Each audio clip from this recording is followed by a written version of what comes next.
ஒரு சிலர் வந்து கெரியர் பற்றி பேசும்பொழுது போன வாரம் போட்ட அந்த பதிவில்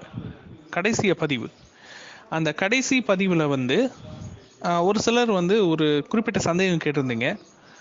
உணவு சம்பந்தப்பட்ட தொழில், அந்த இது ஹோட்டல், ரெஸ்டாரண்ட்டு, கேண்டீனு, மளிகை கடை, இது சம்பந்தப்பட்ட தொழில், அந்த தொழிலுக்கு எந்த கிரகம் காரகத்துவம் அப்படின்னு நம்ம பேசிட்டு இருந்தோம். சந்திரன்ற கர்ம பதிவு தான் காரணம் அப்படின்னு பேசணும். சந்திரனுடைய கர்ம பதிவை வெளிப்படுத்தக்கூடிய கிரகங்கள் சுக்கிரனும் ராகு, இந்த 2 கிரகங்கள். சுக்கிரன் மற்றும் ராகு 10ஆம் பாவத்தோடு தொடர்பு கொள்ளும் பொழுது சந்திரனுடைய கர்ம பதிவை வெளிப்படுத்துது. துலாம் என்கின்ற வீடு சந்திரனுடைய கர்ம பதிவை வெளிப்படுத்துகின்றது. பாவ ரீதியாக 6ஆம் பாவம் 6ஆம் அதிபதி, 7ஆம் பாவம் 7ஆம் அதிபதி. இந்த 2 பாவ அதிபதிகள் 10ஆம் பாவத்தோடு தொடர்பு கொள்ளும் பொழுது கர்மா ரீதியா உணவு சம்பந்தப்பட்ட காரகத்துவ தொழிலை அது வந்து ஒரு மனிதனை ஈடுபட வைக்கின்றது.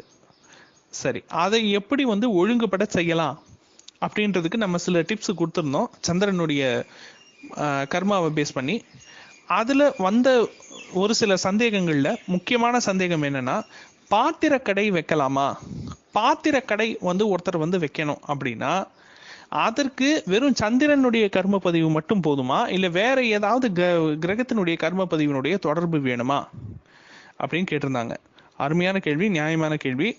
பாத்திரம் அப்படின்றது வெறும் சமைப்பதற்கு உதவுவது, அது ஒரு பர்பஸ். சந்திரனுடைய கர்மா கண்டிப்பா அதுல கலந்துருக்கும்.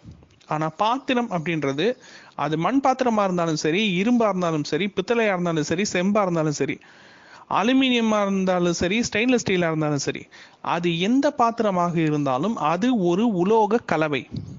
இது எல்லாருக்கும் தெரிஞ்ச உண்மை.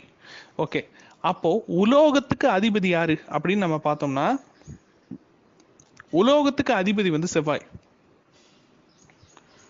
ஜென்ரலா மெட்டல் அப்படின்ற அந்த விஷயத்துக்கு காரகத்துவ கிரகம் யாரு அப்படின்னு பாத்தீங்கன்னா செவ்வாய்.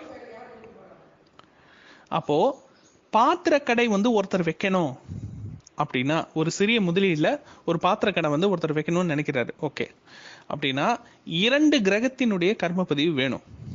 சந்திரனுடைய கர்ம பதிவும் வேணும், செவ்வாயினுடைய கர்ம பதிவு வேணும்.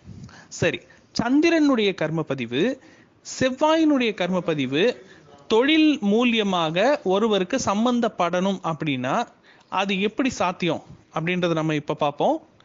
சந்திரனுடைய கர்ம பதிவை வெளிப்படுத்தக்கூடிய கிரகங்கள் 2 கிரகம், சுக்கிரன் அல்லது ராகு. 2த்துல எந்த கிரகம் 10ஆம் பாவத்துல இருந்தாலும் அந்த தொழிலுக்கு சந்திரனுடைய கர்ம பதிவை கொடுக்குது. செவ்வாயுடைய கர்ம பதிவை கொடுக்கக்கூடிய கிரகம் எதுன்னு பாத்தீங்கன்னா சனி. இப்போ ஒருவருடைய பிறப்பு ஜாதகத்துல சனி சுக்கிரன் சேர்க்கை இருக்கின்றது அப்படின்னா, அல்லது சனி வித் ராகு சேர்க்கை இருக்கின்றது எந்த பாவத்துல? 10ஆம் பாவத்துல சனி சுக்கிரன் சேர்க்கை, 10ஆம் பாவத்துல சனி ராகு சேர்க்கை. இந்த 2 கிரகத்தினுடைய சேர்க்கையும் ஒரு சேர 10ஆம் பாவம் அல்லது 10ஆம் அதிபதியோட தொடர்பு கொள்ளுது அப்படின்னா கண்டிப்பாக அந்த பாத்திரக்கடை வைப்பதற்கான குடுப்பனை அவர்களுக்கு இருக்குதா, அல்லது கர்ம பதிவு இருக்குதானா? கர்ம பதிவு இருக்குது. வைக்கலாமா அப்படின்னா தாராளமா வைக்கலாம். ஆனா அதில் அளவுக்கு அதிகமாக அவர்களுடைய கை மீறி முதலீடு செய்யக்கூடாது. ரிஸ்கி இன்வெஸ்ட்மெண்ட் பண்ணக்கூடாது. வெறும் கால்குலேட்டட் இன்வெஸ்ட்மெண்ட் மட்டும்தான் பண்ணணும். மினிமம் இன்வெஸ்ட்மெண்ட் தான் அது வந்து இருக்கணும். குறைந்த முதலீடு. ஏனால் முதலை ஈடு செய்வது, முதல் அப்படின்னா கேபிட்டல், முதல் அப்படின்ற அந்த நம்ம கையில வச்சிருக்கிற அந்த இருப்பு இருக்கு இல்லையா, அந்த முதலை ஈடு செய்வது தான் முதலீடு. அப்போ அந்த முதலீடு அப்படின்ற அந்த ஒரு விஷயம் ஒரு சின்ன சர்க்கிள் விழுந்துருச்சுன்னா மொத்தமும் ஃபிளாப் ஆயிடும். சந்திரனுடைய கர்ம பதிவு, செவ்வாயினுடைய கர்ம பதிவு ஒரு சேர கொடுக்கக்கூடிய கிரகங்கள் சனி ராகு, சனி சுக்கிரன், இந்த 2 கிரகங்கள். சரி, வெறும் இந்த 2 கிரகங்கள் தான் தொழில் சார்ந்ததுக்கு சந்திரன் செவ்வாயினுடைய கர்ம பதிவு கொடுக்குமா, வேற எதுவும் கொடுக்காதா அப்படின்னு கேட்டா, பாவ ரீதியாக 7ஆம் பாவம் 11ஆம் பாவம், 7ஆம் அதிபதி 11ஆம் அதிபதி 10ஆம் பாவத்தோடு தொடர்பு கொள்வது. 7ஆம் பாவம் 11ஆம் பாவம், 7ஆம் அதிபதி 11ஆம் அதிபதி 10ஆம் பாவத்தோடு தொடர்பு கொள்வது. 6ஆம் பாவம்னு வச்சுக்கலாம். 6 7 11 அப்படி இல்லைன்னா 7 11. 7 11 இருக்கிறதுலே வலுவான காம்பினேஷன். ஏன்னா 6ஆம் பாவம்ன்றது கொஞ்சம் சனியினுடைய கர்ம பதிவும் கலந்து வருது. அதனால நம்ம 7ஆம் பாவத்தை மெயினா எடுத்துக்கிறோம்.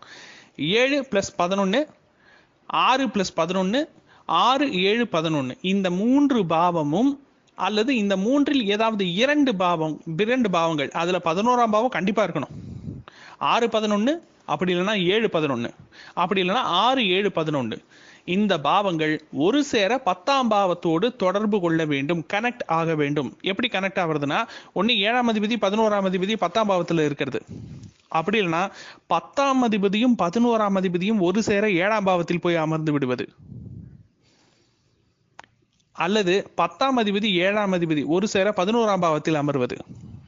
இந்த மாதிரியான காம்பினேஷன்ஸ் 7, 11, 10 இந்த காம்பினேஷன் இருந்து அளவான திட்டமிட்ட குறைந்த சாமர்த்தியமான முதலீடு நீங்க பாத்திர கடையில செய்வீங்க அப்படின்னா நல்ல ரிட்டர்ன்ஸ் எடுக்க முடியும்.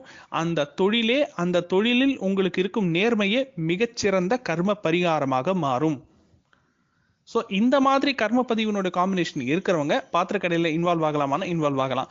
ஓகே, பிளஸ் இன்னும் வலுவாக இருக்கக்கூடிய காம்பினேஷன் என்னன்னா, ஒருவருடைய ஜாதகத்துல 7, 11 அல்லது 6, 7, 11 10ஆம் பாவத்துக்கு இருக்குது. ஓகே, பிளஸ் அவருடைய ஜாதகத்திலேயே லக்ன புள்ளி நின்ன நட்சத்திரம், லக்ன அதிபதி நின்ன நட்சத்திரம், இதுல ஏதாவது ஒண்ணு செவ்வாயினுடைய கர்ம பதிவை கொண்ட நட்சத்திரத்திலேயோ அல்லது சந்திரனுடைய கர்ம பதிவை கொண்ட நட்சத்திரத்திலேயோ இருந்துச்சுன்னா அது இன்னும் கூடுதல் வலிமை. ஸோ இன்னைக்கு நம்ம டிஸ்கஸ் பண்ண இந்த விஷயத்த ஜாதகத்துல அப்ளை பண்ணி பாருங்க. கிடைக்கக்கூடிய தரவுகளையும் சந்தேகங்களையும் தவறாமல் குழுவில் பதிவிடுங்கள். நன்றி.